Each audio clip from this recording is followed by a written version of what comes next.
Untuk pengetahuan korang, dekat Kuala Lumpur terdapat banyak gila homeless. Dan sebelum ni saya faham tentang homeless ni, dorang hidup sorang-sorang.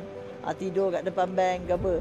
Sebenarnya tidak, dorang ada komuniti dan ada macam-macam yang tersirat dalam kehidupan homeless dekat Kuala Lumpur ni. Sebab yang lepas saya pernah buat projek dengan homeless, dan saya nampak okey, sebenarnya ada banyak gila benda rahsia yang ada dengan dorang. Dorang ni macam satu komuniti sebenarnya.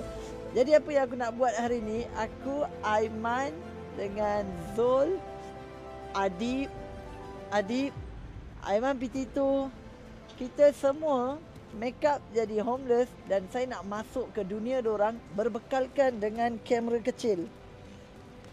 Ya, kamera kecil ni. Kamera ni saya akan nyorokkan kat rambut saya and saya nak masuk ke dunia dorang and nak tengok sendiri macam mana sebenarnya kehidupan satu homeless dekat Kuala Lumpur.